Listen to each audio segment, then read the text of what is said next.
today we're going to talk a lot about prospecting, which is people who are not yet your customers.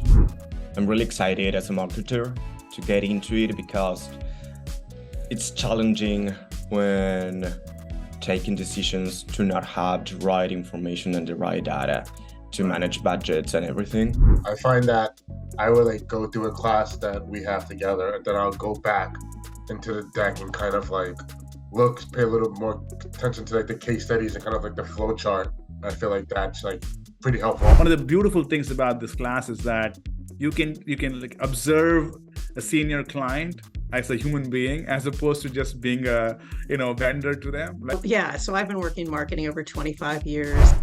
I was building marketing mix models at early part of my career then before.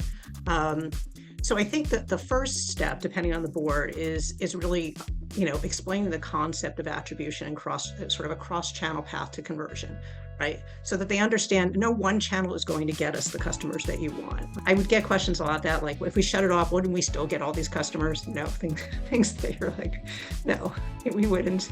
But they like to think that way. So, if you can get better customers, it might cost a little bit more, but you're going to wind up with, a higher lifetime value. You have to kind of bring in all the concepts, arm yourself with them to help them understand why the spend is worth it. Sometimes one thing that I found worked well with C-suite was to say things like, we don't really know how many times we're paying for each of these customers, right? Don't you want to know, right? And so then they're like, yeah, we want to know. What we are looking at is double-digit or nearing triple-digit $1 million spends on just one channel, call it paid search. I think very close to triple-digit $1 million in a year. So it was a big hole in the P&L. Challenge in front of me was can you also measure new buyers?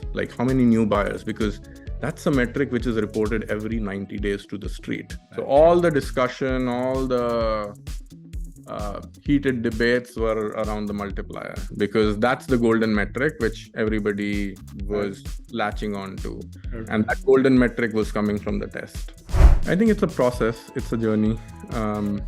What I spoke in 15 minutes happened actually over 15 months. When you work with very big brands, you have to be super tight, because the natural variations may be 2-3%, and the overall contribution may be only 0.5%, 1%. So how do you get super tight designs so that you can actually meaningfully read it, right? What kind of test can I run? Can I run a geo test? Can I run a platform lift study? Is there a split test I can run here? If you got a 25% lift, would you make a different recommendation than opposed to a 10? Right? So that's, in fact, you're asking a great question in many ways. Zaid, how much of the razor's edge do you walk on in the roles that you play now? Oh my gosh, almost every other day. I've at least encountered in my career. Cindy ran Vistaprint, Sarthak in eBay.